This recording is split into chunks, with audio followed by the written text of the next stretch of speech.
Good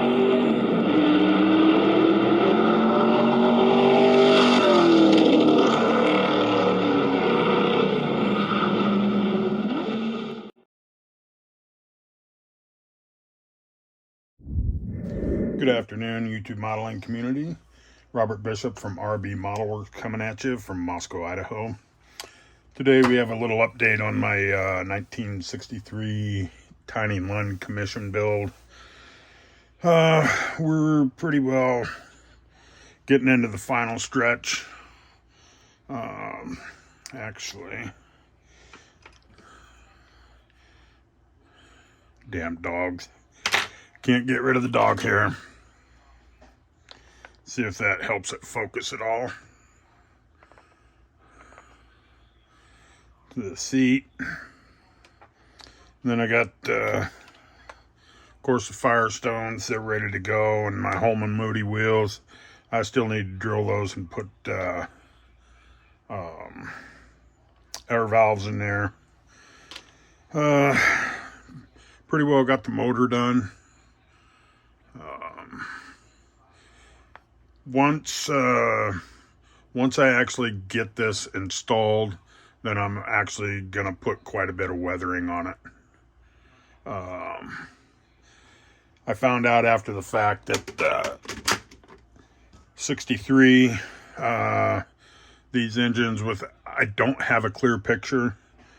I do have a black and white picture of some engines that were black and aluminum. So, unfortunately, I think this was supposed to be black. But again, I'm not sure.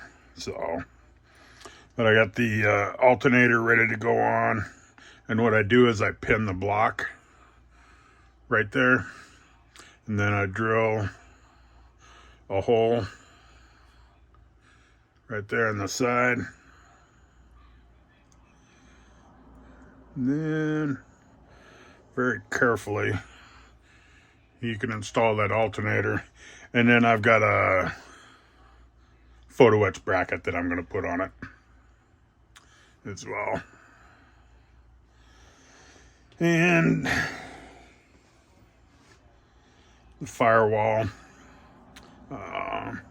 just kind of a cover plate, just so I could clean that up. I'm going to put my little coil line on there for brakes. And again, this is a chassis. This is where I cut out right in these two areas here. This is where I cut out those lowered floor pans so I could get the aluminum tubing in through there for the exhaust pipes.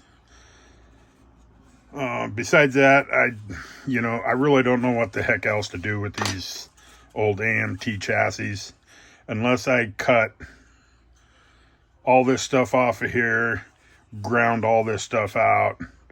I don't see a way, maybe I could cut the back half off another car or something. I just don't know, to get a more accurate 63, 64 Holman Moody type suspension. I just don't know. But anyway, today I'm going to get the engine installed. See here. Let me put this on here. These are some power slide gauges, and this bezel is from the Dirt Modeler. It actually, once I put that block off plate right there in the gauges, that fits up there right perfectly for some dials on the dash. Nothing fantastic or nothing major, just trying to make a replica and not a specific. Interior is ready to go. Dash, you can see I got some holes drilled there. It just doesn't fit very well. Pull this out. Maybe. There we go. Then I got these aluminum door panels that I made out of it's a pretty soft aluminum, but I will use some clear contact and glue those down. I do need to still make some door handles and cranks, because in '63 they were still using, they were still actually required to use those. And then I waited 4 days to put, they got these little fangs on the hood and the back fender. The back fender came out perfect, and the front hood came out like crap. This doesn't even look good. I think what I'm going to try to do, this one came up with the tape on this side. So I think what I'm going to try to do is, I've got a lettering brush that's really long. I'm going to tape this back off, and I'm going to hand brush it with the Rangoon red. And I'm also going to try to do the same thing, just clean that line up and just do the best I can. If that doesn't work, in the pond it goes, and I'll strip it down and repaint it. That's all I can do. Number one, it's a commission build. If it was mine, I wouldn't mess with the little fang on the right. I'd just live with it. But since it's not mine, someone else is paying for this, it has to be as perfect as I can get it. And let's see, chrome.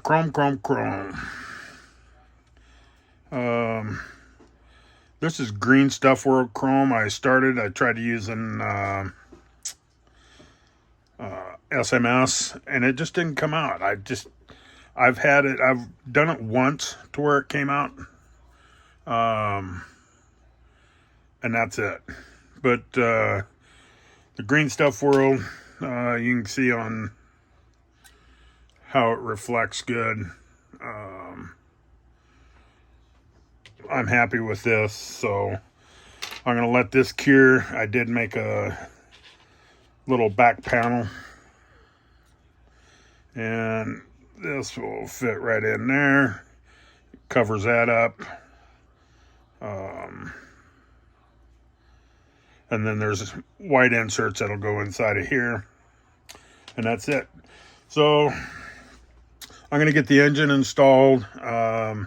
I got to get the decal on this. Unfortunately, I'm going to run a set of 4 decals just to get that one back on. That screwed up on me yesterday. And then I'm going to get this taped off and painted, and come back. We'll see where we're at. Okay, back at the bench. So I got my other Firestone decal put on. I'm going to let that dry, and then I'll clear coat that in a flat clear coat. I gotta find a flat around here somewhere. My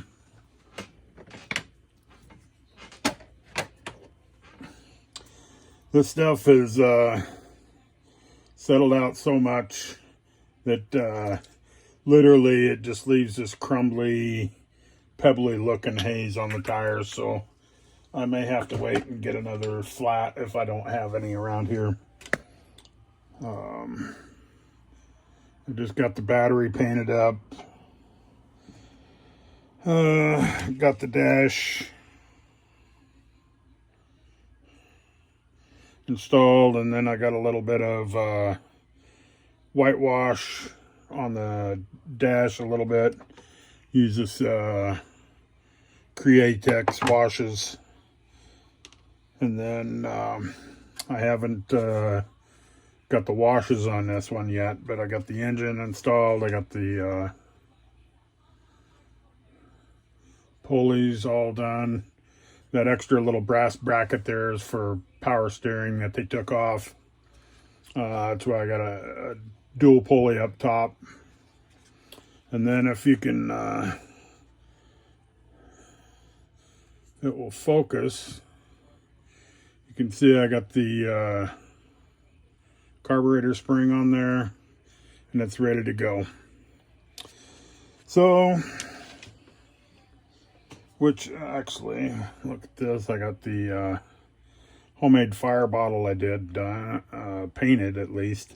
Once that dries, I'll put a fire bottle decal on there.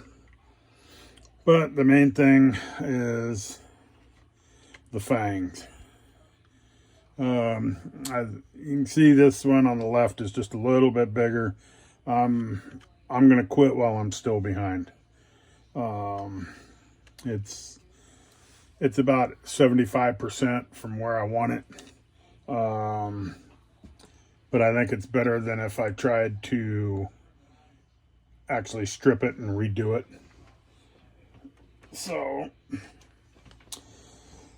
and then the last thing is I want to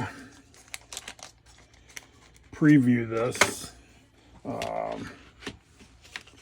It's an engine that I bought on eBay by Texas 3D Custom. They have a web page as well. But what I thought I would do,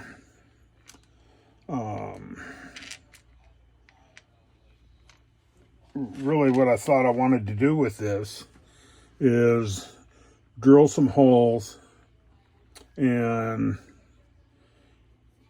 you can see it's got ports for the headers. But what I want to do, instead of putting the engine together, I want to put small wires and do like an exploded view. And then where the headers are, you know, out here, you know, the transmission, I want to find some kind of gear for the back of the motor, but have that back. But anyway, but the main thing with these is you can see the casting on this. Look at that manifold. I mean, that manifold is just amazing. And the carburetors that go on top of it. The alternator comes with the bracket. Little tiny distributor. Power steering pump. But eventually what I'm into NASCAR. Everybody knows that. But really what I would like to do is I would like to, especially for Mopars and Fords, I really like the Mopar motors. But I want to get a collection of motors. This is a dual carb version. You know, the kit motors are okay for some, and they're going to have to be, especially for like the Chrysler 413. Just because they have such a unique manifold, and I've never seen one in resin form. But anyway, that's it for the day. I'm going to sit here and rattle on if I don't just jump off.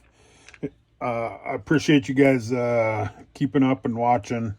I'm going to try to get back into doing some videos regularly. Show you my bench real quick. And even though it's cleaned up, it's still a mess. I just can't help it. It's hard to put everything back where it belongs when I don't have a place for everything. So, but anyway, that's it for this video, and I'll see you guys on the flip side.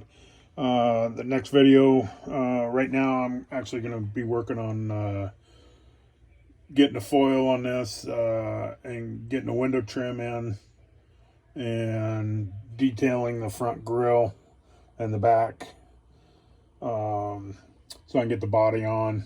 Interior will go together real well. Since the seat's done and the fire bottle is painted, I do have to find a shifter for this. I'll dig in the parts box for that and get one. This will be wrapped up pretty quick. So anyway, thank you guys. I appreciate it. God bless, and we'll see you next time.